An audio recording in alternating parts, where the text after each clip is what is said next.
Bapa, berbicaralah kepada kami. Biarlah waktu membaca firman dan pada waktu khotbah renungan disampaikan, Engkau membuka hati pikiran kami supaya kami bisa mengerti dan memahaminya.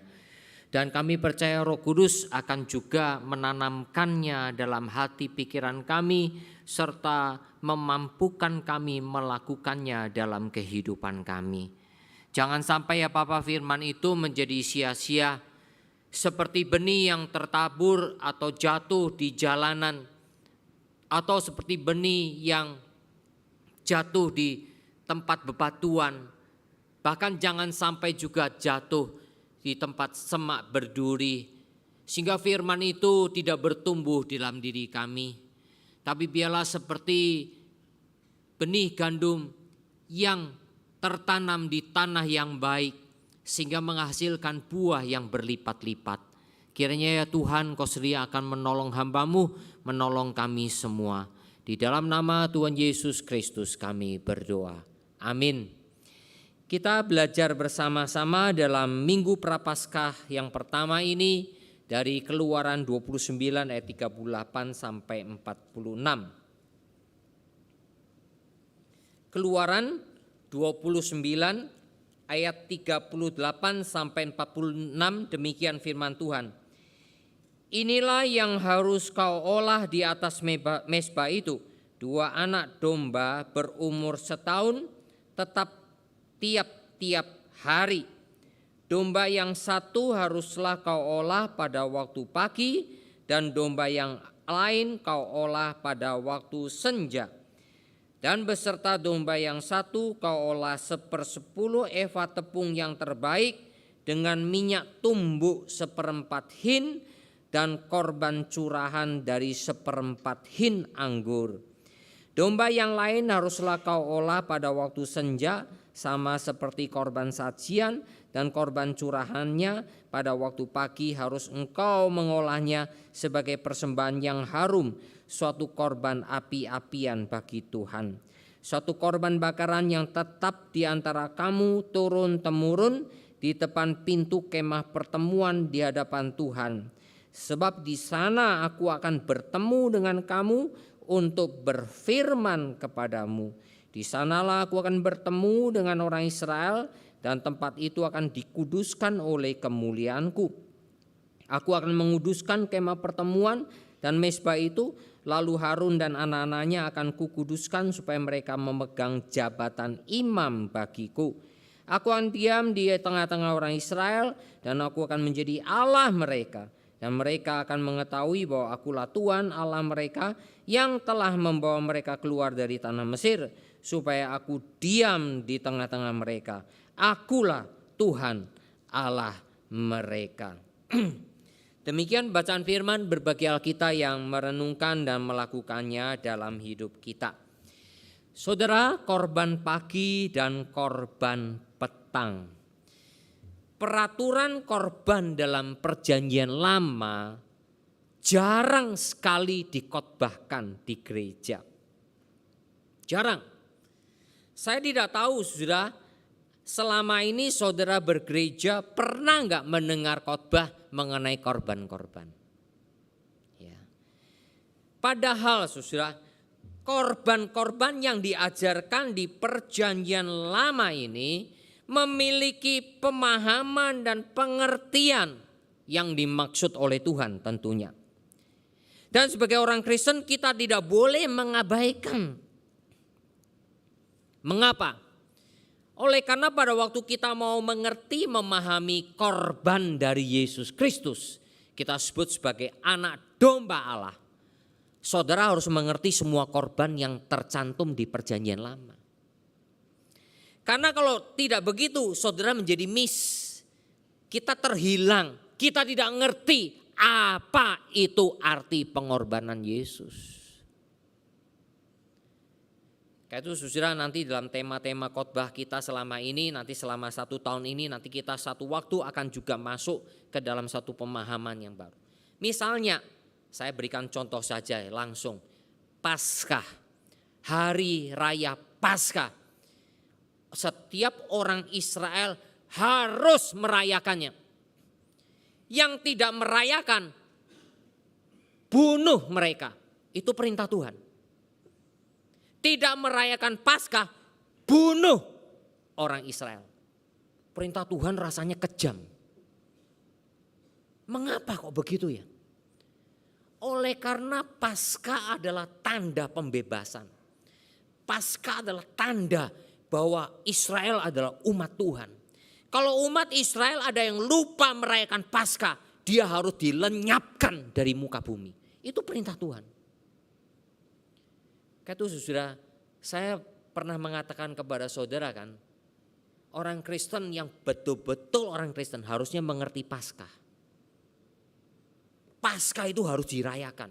Dia harus datang ke gereja. Kalaupun di satu tempat, misalnya kita sudah biasa beribadah di GKI Surabaya, saudara pergi luar kota, cari gereja, saudara harus merayakan Paskah. Saudara harus mengikuti Jumat Agung. Karena itulah inti dari keselamatan orang Kristen. Kalau orang Kristen tidak merayakan, tidak memperingati, keterlaluan saya sebut keterlaluan. Dia meremehkan karya pengorbanan Kristus. Jadi saudara, lewat korban pagi, korban petang pada pagi hari ini, dalam Minggu Prapaskah yang pertama ini, kita nanti akan belajar. Ya, saudara, Tuhan mau lewat inisiatif dari Tuhan melatih kerohanian orang Israel. Khususnya melalui diwakili oleh imam-imam. Ya, di sini disebutkan Harun dan anak-anaknya. Di kemah suci, kemah pertemuan, mereka tiap hari dilatih untuk setia, untuk tekun menghampiri Tuhan. Ya, ini inisiatif Tuhan. Korban-korban ini adalah tanda inisiatif dari Tuhan. Begitu pula saudara, sebagai orang Kristen kita tahu saudara, mari saat teduh, mari baca Alkitab, mari berdoa. Itu semua perintah Tuhan.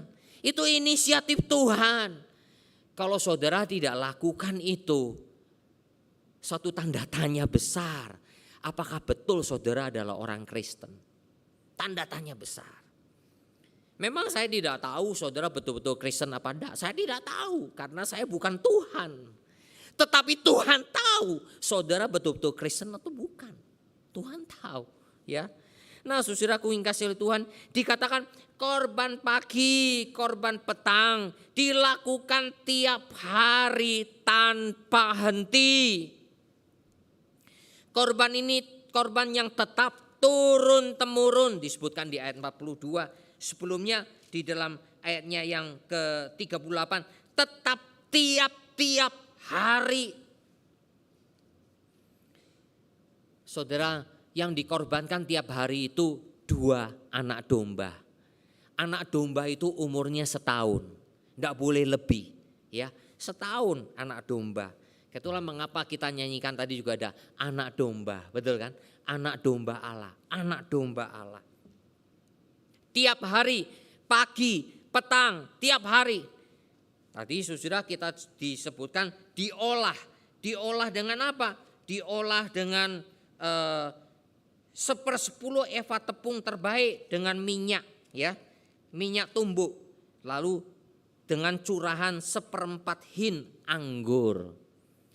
Nah, ini alat-alat ukur dari perjanjian lama. Kita tidak terlalu tahu. Tapi coba saya cari tahu, kira-kira saudara 1,8 kilogram tepung. Ya, satu anak domba itu diolah dengan 1,8 kilogram tepung dengan minyak tumbuk buah zaitun 3,8 liter. 3,8 liter. Lalu anggur sebagai korban api-apian 3,8 liter. Satu hin itu 3,8 liter. Pagi, sore, pagi, sore, pagi, petang, terus tiap hari dilakukan. Gak habis-habis. Berarti sudah ketika Rasul Petrus mengatakan, kita telah ditebus dengan darah yang mahal. Saudara, kalau saudara tahu aturan korban perjanjian lama, yang baru korban pagi dan petang aja sudah mahal sekali. Pagi 1 anak domba, sore petang 1 anak domba, lalu tepung 1,8 kilo, lalu minyak tumbuk ya 3,8 liter, tambah minyak anggur 3,8 liter. Itu dihitung pakai kurs sekarang. Saya enggak hitung sih sudah, dalam persiapan saya pikir saya enggak usah hitung lah ya. Tapi kalau dilakukan tiap hari tidak berhenti. Namanya tidak berhenti berarti apa saudara? Seterusnya. Itu yang Tuhan mau. Itulah Rasul Petrus, walaupun dia seorang nelayan, dia seorang sederhana, tapi Petrus itu orang Yahudi. Dia tahu perjanjian lama, dia tahu aturan dari Taurat. Itulah dia katakan, betapa mahalnya darah Kristus. So itulah surat Ibrani mengatakan saudara, siapa yang menghina darah Kristus tidak ada pengampunan. Betul kan? Siapa yang menghina darah Kristus tidak ada pengampunan baginya. Saudaraku yang kasih oleh Tuhan, sebab itulah ketika Rasul Petrus mengatakan kita telah ditebus dengan darah yang mahal. Saudara, mengapa pengorbanan Yesus kita sebut di dalam perjanjian baru dikatakan menghapus seluruh dosa dunia, ya kan? Menghapus semua dosa manusia. Apa? Khususnya bagi orang-orang yang mau percaya dan mau datang kepada Yesus. Itulah ketika saudara dan saya memahami pengorbanan Yesus, pahamilah semua tata cara dan maksud dari korban-korban di perjanjian lama. Baru disitulah saudara menangkap, oh ini maksudnya. Sehingga kita bukan jadi orang Kristen yang KTP. Orang Kristen yang cuma hanya tahu, oh ya saya Kristen. Apalagi selama ini memang ada ajaran sekali selamat tetap selamat. Saya sangat percaya itu. Tetapi orang yang sekali selamat tetap selamat itu harus juga menunjukkan bahwa dia betul-betul orang selamat, bukan? Jangan berpikir saya sudah percaya Yesus saya selamat. Sudah setelah itu apa? Hidupnya enggak karuan. Tidak ada kehidupan rohani di dalamnya. Itu tanda tanya besar. Tanda tanya besar. Apa artinya pengorbanan Yesus kalau begitu? Sedangkan penjahat di sebelah salib Tuhan Yesus pun sampai bisa ngomong satu kata. Tuhan, ingatlah aku kalau engkau datang sebagai raja. Penjahat di atas kayu salib itu penjahat kelas kakap. Tetap dia punya pengertian dan pemahaman. Karena sebelumnya dia ngomong, kalau kita dihukum mati, disalibkan, itu pantas. Kalau orang ini tidak bisa, orang ini tidak bersalah apa-apa. Penjahat itu tahu bahwa yang disalibkan bersama dia yang di tengah-tengah itu tidak bersalah. Itulah dia langsung mengatakan, Tuhan kalau engkau datang sebagai raja, ingatlah aku. Itu pemahaman pengenalan yang benar tentang Yesus. Jadi saudara, kita jadi orang Kristen harus betul-betul kenal siapa Yesus. Jadi saudara bukan sekedar KTP-nya Kristen, bukan sekedar sudah dibaptis, bukan sekedar sudah beribadah tiap minggu, bukan. Memang ibadah tiap minggu itu adalah hal yang sewajarnya kita lakukan karena memang itu diperintahkan Tuhan. Kalau kita dituntut seperti orang Israel lebih susah lagi saudara. Tiap hari, tiap pagi dan petang mempersembahkan korban. Saudara bisa enggak? Nah saudara kembali lagi, apa maksudnya korban pagi dan korban petang setiap hari ini? Yang pertama, kalau kita bisa lihat bersama-sama apa yang dikatakan di dalam ayat 42, ayat 43 dan akhirnya 45 dan 46. Saya bacakan saudara. Sebab di sana aku akan bertemu dengan kamu. Ayat 43, di sanalah aku akan bertemu dengan orang Israel. Ayat 45, aku akan diam di tengah-tengah orang Israel. Ayat 46, supaya aku diam di tengah-tengah mereka. Tujuan korban pagi dan korban petang adalah Tuhan mau bertemu. Saudara, simple bukan? Simple. Inisiatif Tuhan, karena Tuhan mau ketemu tiap hari. Mau ketemu dan supaya dengan demikian Tuhan diam di tengah-tengah mereka. Jadi saudara, saya katakan ini inisiatif Tuhan. Kalau manusia yang berinisiatif tidak mungkin. Seperti orang berdosa tidak bisa aktif dia. Adam dan Hawa sudah jatuh dalam dosa, tidak cari Tuhan. Tapi ketika Tuhan berjalan-jalan di Taman Eden dan Adam dan Hawa mendengar suara langkah kaki Tuhan, mereka langsung takut bersembunyi. Jadi orang berdosa itu cirinya begitu, ya. Tidak mau ketemu sama Tuhan. Tapi karena inisiatif Tuhan, Tuhan mau ketemu. Karena itulah korban dicurahkan. Anak domba setiap pagi, setiap petang, karena Tuhan mau bertemu. Karena itulah bagian dari apa? Aturannya Tuhan. Tuhan Maha Suci, manusia orang berdosa. Orang Israel adalah orang berdosa. Jadi untuk menghapuskan dosa harus ada korban darah.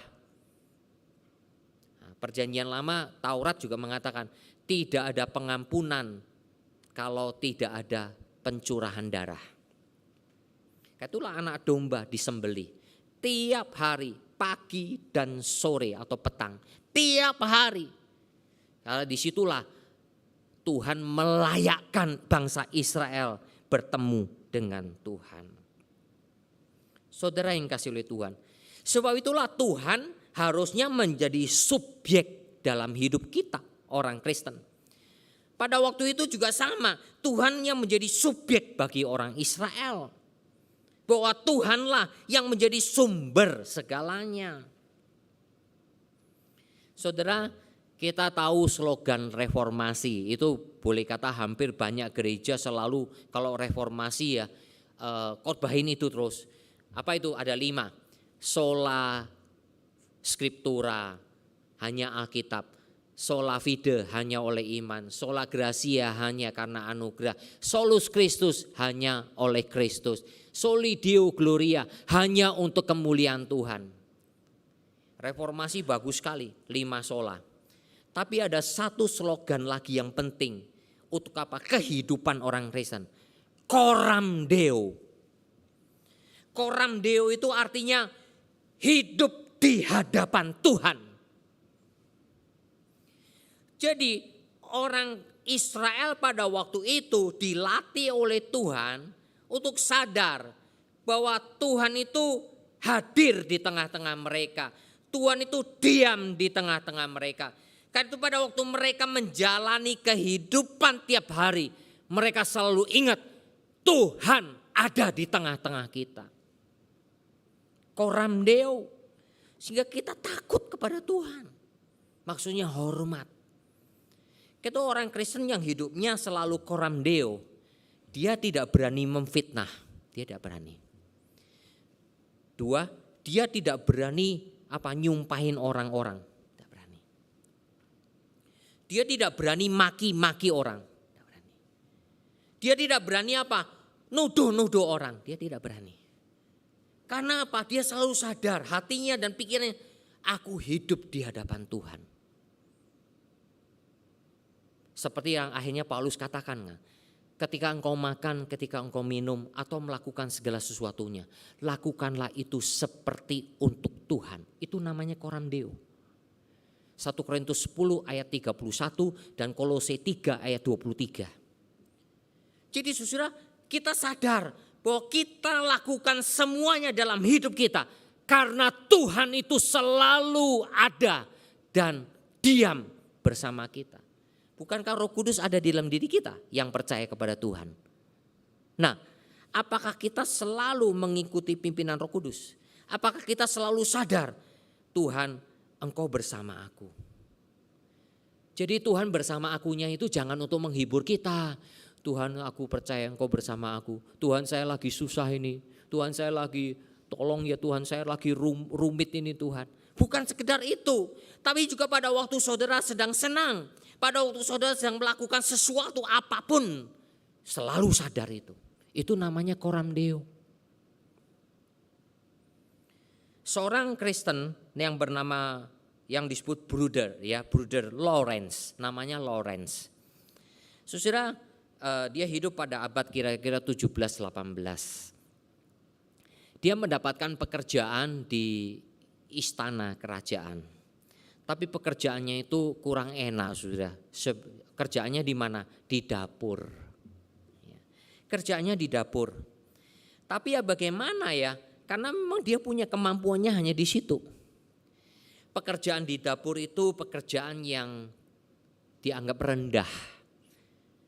Ya kalau prajurit kan masih lumayan begitu kan. Oh, gagah kan begitu kan. Ini cuma, ataupun kalau jadi bendahara di istana, waduh itu lebih hebat lagi. Saudara. Tapi dia cuma ada di mana? Di dapur. Tadinya dia nggak bisa terima. Akhirnya saudara, dia terima juga, habis apa boleh buat, dia harus bekerja dan dia harus cari makan. Sering mendapatkan hinaan-hinaan, tapi suatu hari saudara, dia mulai sadar, mulai disentuh oleh Tuhan dan firman Tuhan. Lalu dia mulai sadar bahwa bagaimanapun juga ini pekerjaan yang Tuhan percayakan kepada dia. Lalu dia mulai mengerjakannya dengan sukacita, mengerjakannya dengan penuh kerelaan. Ya, dia kerjakan selama 40 tahun. Nah saudara, sepanjang hari dia lakukan apa yang dia bisa lakukan. Dan sekaligus dia selalu mohon Tuhan yang memimpin. Selain itu dia juga membaca firman, merenungkan firman dan berdoa. Nah perlahan-lahan Lawrence ini diubah oleh Tuhan. Dan akhirnya saudara, akhirnya dari mulutnya, dari tutur katanya, dari tingkah lakunya, dari responnya kepada orang-orang di sekitar. Sekalipun orang-orang di sekitar itu responnya tidak baik, dia tetap berespon baik.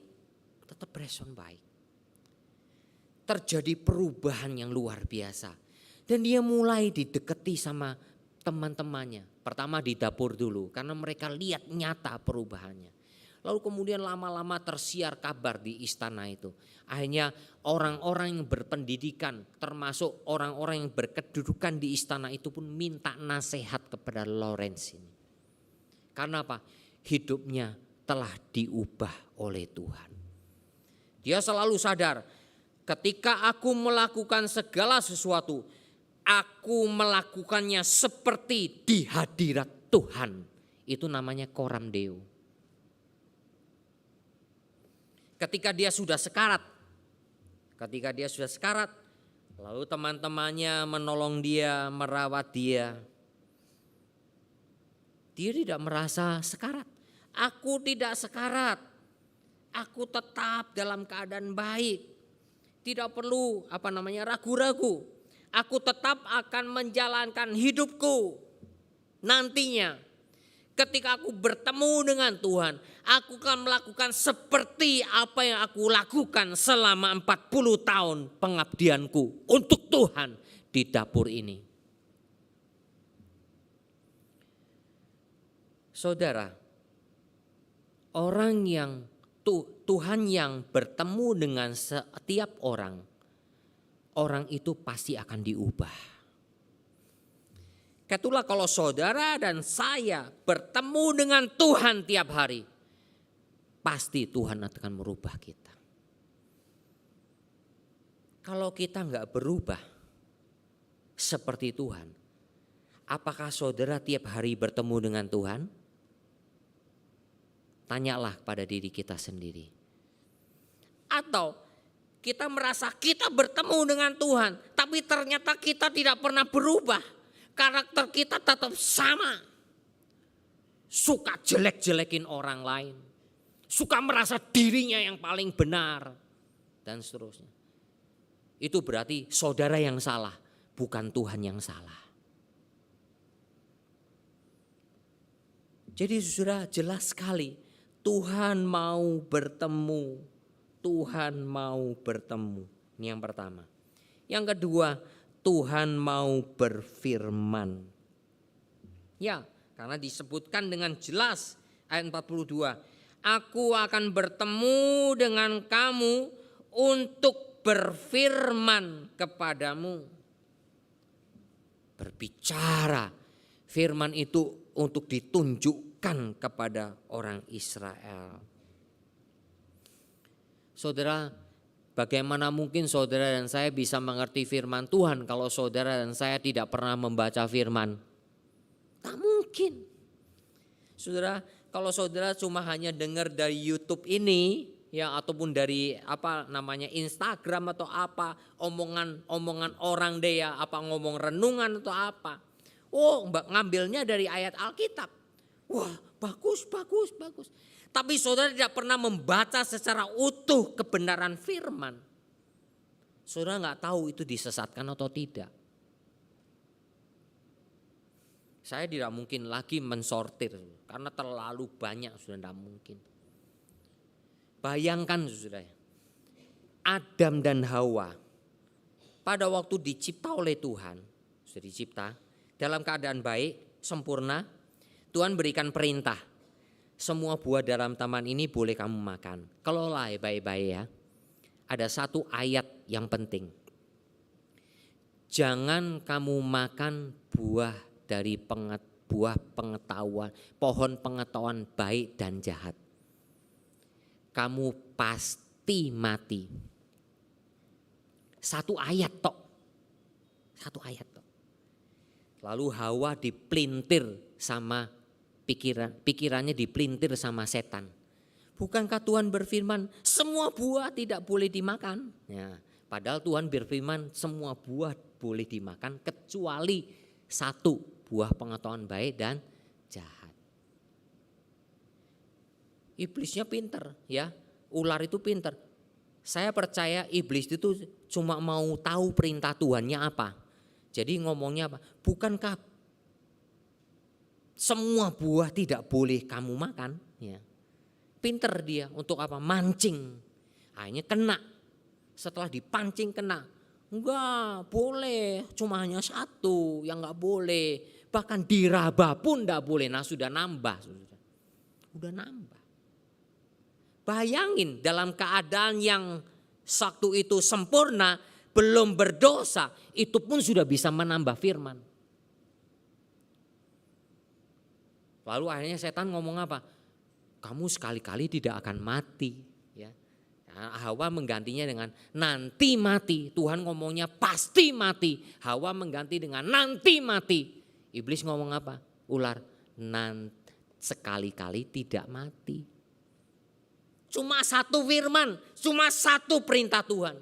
Itu pun sudah bisa dipelintir.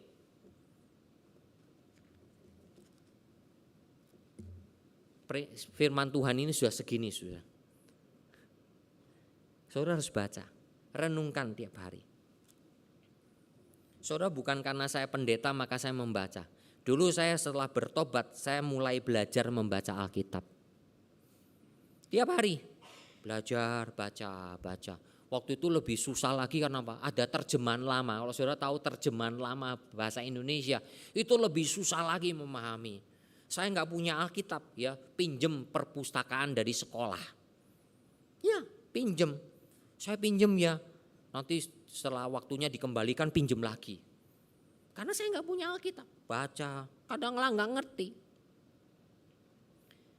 Nggak ngerti. Ya sudah, mau apa lagi? Memang nggak ngerti ya, tetap baca saja walaupun nggak ngerti. Jangan sekali-kali saudara kata, aku sudah tahu semua firman Tuhan. Itu pasti saudara bohong. Kalau ngomong saudara sudah tahu semua firman Tuhan. Sampai sekarang saya sudah baca puluhan kali pun saya belum mengerti kok. Masih ada yang lupa kok. Jadi itu bohong sekali. Ya. Jadi saudara, mari kita dengarkan firman Tuhan. Baca firman Tuhan. Orang-orang di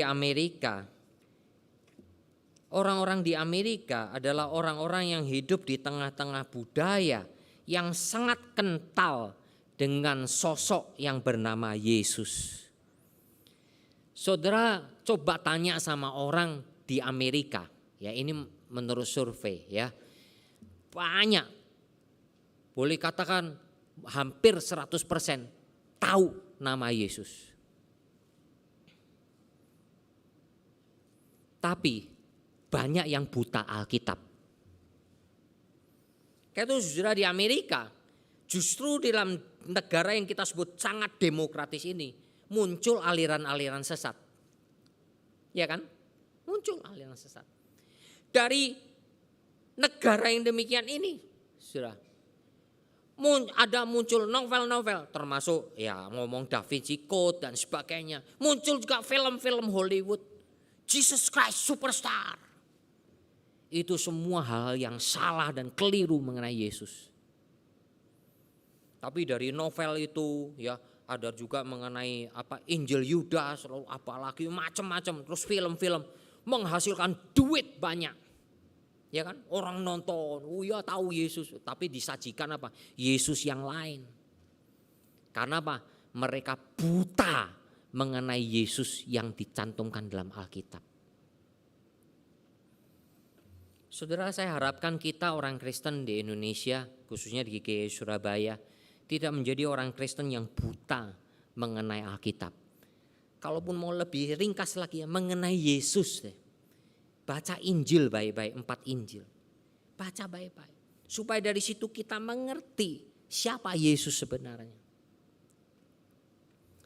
Tuhan mau berfirman supaya saudara firman itu seperti yang dikatakan oleh Yesus sendiri. Firman itu adalah kebenaran. Kebenaran itu akan menguduskan kamu. Yohanes pasal 17 ayat 17. Firman itu adalah kebenaran dan kebenaran itu akan menguduskan kamu. Tuhan menguduskan kita. Lewat korban pagi, korban petang, orang Israel dikuduskan tiap hari. Lalu dengan firman Tuhan orang Israel dikuduskan lagi. Supaya apa? Pikirannya dicerahkan, hatinya diarahkan. Supaya perbuatannya menjadi benar. Itu tujuannya Tuhan. Saudara yang dikasihi oleh Tuhan, karena itulah mari kita belajar. Membaca terus tiap hari. Tidak bosan-bosan, tidak apa-apa. Kalaupun tiba kebosanan, Tuhan tolong saya kok bosan begini ya Tuhan. Tuhan tolong saya. Saya kadang-kala bosan juga. Saya paksa baca. Saya paksa baca.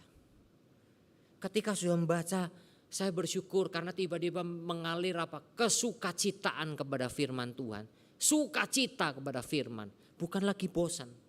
Dan perlahan-lahan kadang-kala Tuhan ingatkan, ini untuk khotbah ini untuk khotbah ini. Kadang-kala saya waktu nyiapin khotbah ini bingung sudah. Mau ngomong apa di mimbar? Kalau saudara nggak percaya, sekali-sekali saudara jangan khotbah di mimbar, khotbah di persekutuan dulu deh. Nah di mimbar pasti nggak boleh. Bingung sudah, mau ngomong apa? Ya kadang-kala saya begitu. Kayaknya otaknya ini lagi buntu gitu ya.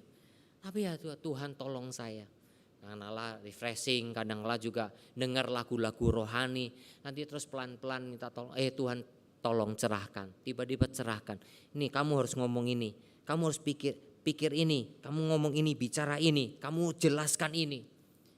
Memang tidak ada suara Tuhan secara langsung. Tapi saya percaya itu adalah pertolongan Tuhan.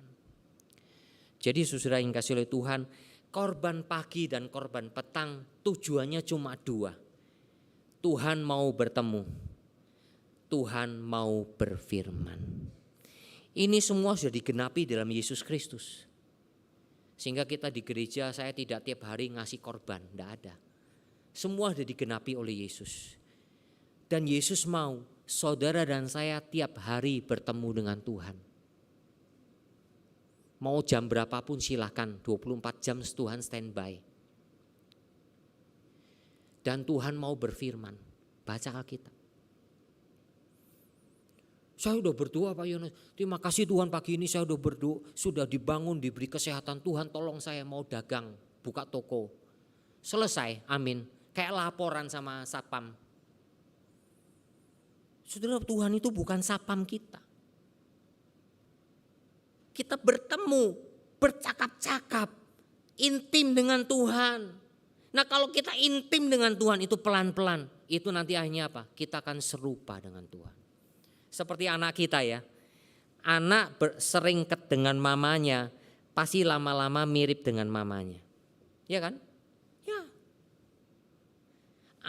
Anak sering dengan papanya, lama-lama mirip dengan papanya. Betul kan? Sudah jelas. Itu baru sesama manusia. Apalagi kalau dengan Tuhan, maka kita akan semakin mirip seperti Tuhan. Karena apa? Kita dibentuk terus oleh Tuhan. Kita memang selama di dunia tidak mungkin sempurna, tetapi setidaknya kita sudah melakukan apa yang Tuhan mau dalam kehidupan kita. Mari kita berdoa. Berkatilah ya Bapa kebenaran firman-Mu, berbicaralah terus kepada